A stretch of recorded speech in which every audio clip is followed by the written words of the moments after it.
Welcome to Coffee with Joe for Thursday, December That. 16th, 2010. Joe, it's the end of the year. I think we should start our first annual review of the state of the monetary reform movement.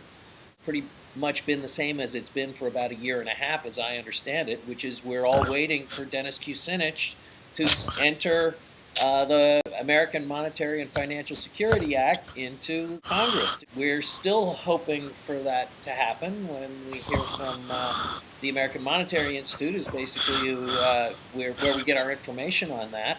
Joe, we can't even revert to the tax rates of the Ronald Reagan era for people over $250,000. Other interesting thing is then you get a lot of people arguing about $250,000 as middle class. Give me a break. That conversation can always be had, but the big thing is you're trying to at least catch the people upstream of $250,000. Something about the tilt of our society treats them quite well. Yeah, And quite well. You could say there's something about it, Pete. What is? so, Joe, this is tax policy, what we're talking about in Congress. This is fiscal policy. This is not monetary policy. You always talk about it as being a conversation on a different level. Everything in the economic system is about tax and spend. Everything in the financial system is about the capital markets. What about the monetary system?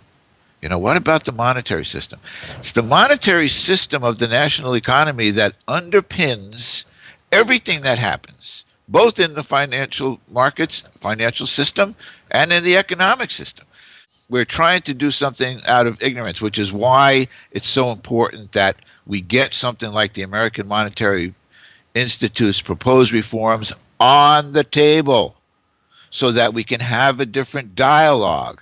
And, we've appealed to Mr. Kucinich and we've appealed to Mr. Sanders, and Pete, I spend a lot of time blogging and I appeal to all of the progressive economists who really care about things like economic democracy to try to get them to join the discussion about the money system, about the monetary system. Because why? Because it's so important. So we're all dealing with the effects of the monetary system being flawed, Pete, okay? There was an interesting WikiLeaks, Pete, just came out again yesterday or today. This was a cable, from Governor King, Pete, Governor King of the Bank of England, saying the banking system is insolvent. You say the banking system is insolvent because it's operating with on a flawed design. What do you do when the system is insolvent, Pete?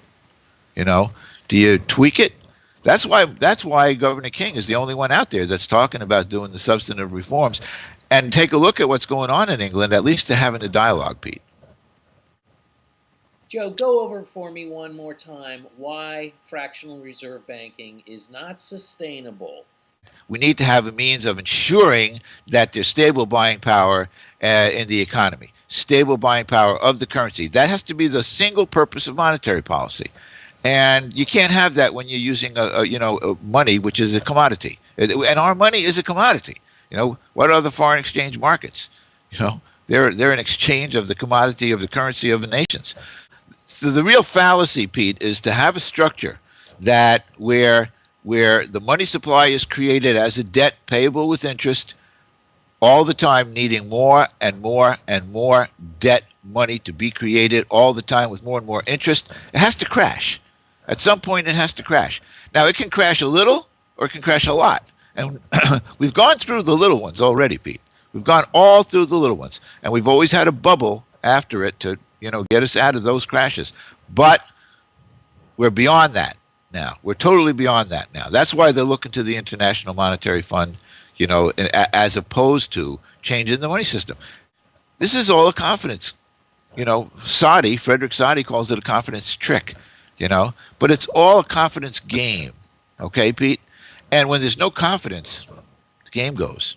Larry Summers went up there to Harvard and taught those kids, hey, look, we need to come up with some new stuff. Okay? We're going to come up with new financial instruments. And those financial instruments represent this latest bubble and has maintained us for this long.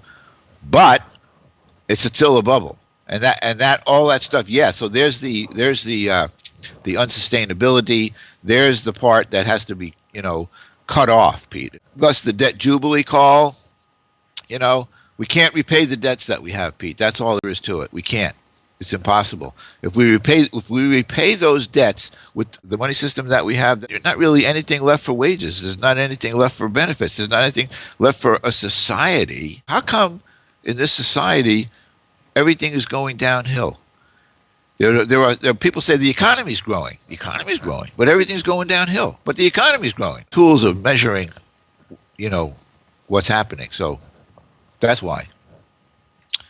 All right, Joe. Boy, you got us thinking on a big level there. But here we are talking about the state of the monetary reform movement, Oh yeah, yeah. Joe, and it's pretty sad, really. I mean, if it's all as clear and obvious as you're saying it is, right there, Joe, we need to get more than 100 people at the big annual conference. You know, Yeah. Yeah. Well, there is stuff going on in Great Britain right now, Pete. They've had more monetary reform movements in Great Britain than we've had here in this country, bigger ones. And, we got to get people thinking about greenbacks again. We got to get people thinking about the progressives at the turn of the century because they had a belief in a money system that promoted economic democracy. And if you think about economic democracy, Pete, put that on the scale and then put on the other side of the scale the wealth disparities that Bernie Sanders is talking about, and economic democracy, wealth disparity. How do you fix that? You have to get the people that are controlling the spigots of the money system out of that. And the money system has to be set up to work for all the people. And it's doable.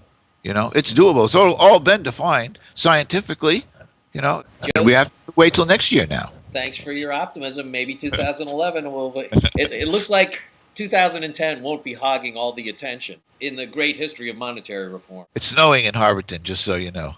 And I'll see you next week up here in Vermont. Have a good trip. Looking forward to that, buddy. Ciao.